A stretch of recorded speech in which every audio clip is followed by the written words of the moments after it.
Halo semuanya, balik lagi di Kontan Tahukah Kamu edisi spesial Ramadan. Selama bulan puasa ini, sadar nggak sih, ada satu misteri kecil yang terjadi setiap hari, tapi seringnya kita nggak ngeh. Penasaran? Oke, kita bakal bongkar bareng-bareng. Coba deh perhatiin jadwal imsakiyah. Pernah kepikiran nggak, kenapa ya waktu sahur dan berbuka itu kok bisa maju atau mundur 1-2 menit setiap harinya? Padahal kan kita di kota yang sama, nggak pindah-pindah. Aneh kan? Sebenarnya ada apa sih di balik pergeseran angka-angka ini? Mungkin ada yang mikir, oh ini pasti gara-gara zona waktu. Atau ini udah keputusan pemerintah. Atau jangan-jangan, ini mah jadwal buatan masjid dekat rumah aja. Kedengarannya sih masuk akal ya. Tapi ternyata semua tebakan itu salah total. Jawaban yang sebenarnya itu jauh lebih keren dan fundamental dari itu semua.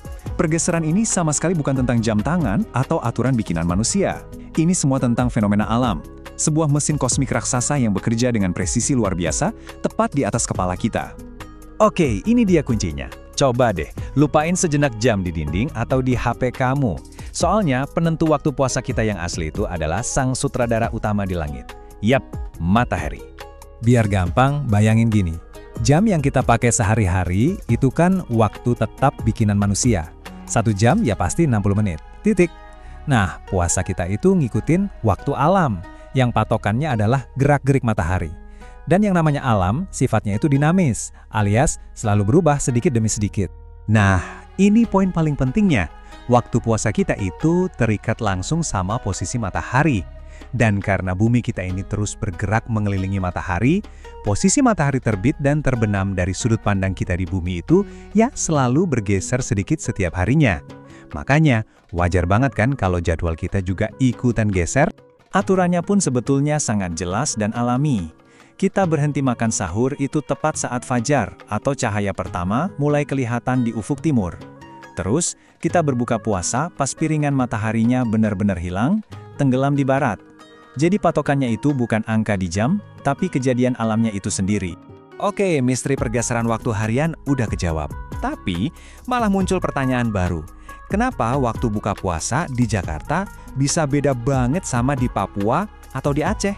Nah, kalau yang ini, jawabannya ada di pelajaran geografi. Alasan pertama, ini simpel banget.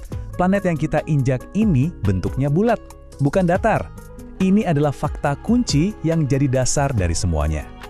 Dan alasan kedua, si bola raksasa ini nggak diam aja. Bumi itu terus-terusan berputar pada porosnya.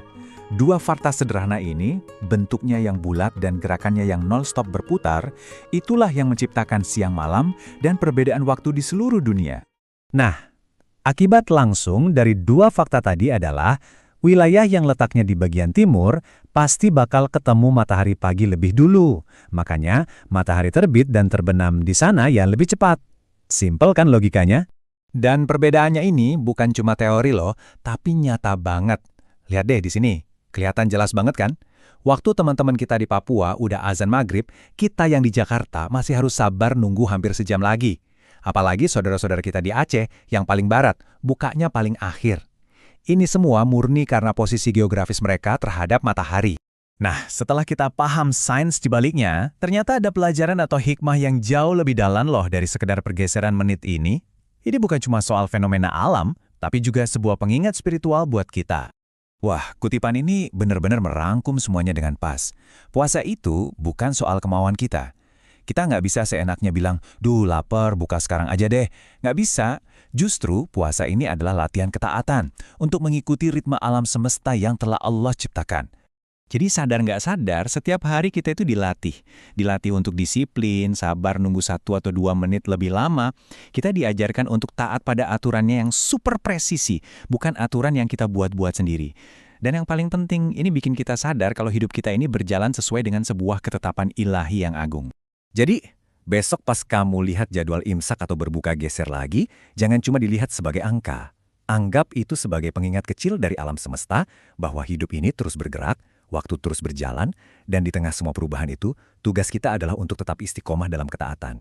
Gimana? Jadi dapat pencerahan baru kan dari penjelasan ini? Kalau iya, jangan lupa ya, tunjukin dukungan kamu. Klik tombol like, subscribe, biar nggak ketinggalan seri Ramadan berikutnya. Dan yang paling penting, share ke teman-teman kamu biar makin banyak yang paham. Selamat melanjutkan ibadah puasa, sampai jumpa!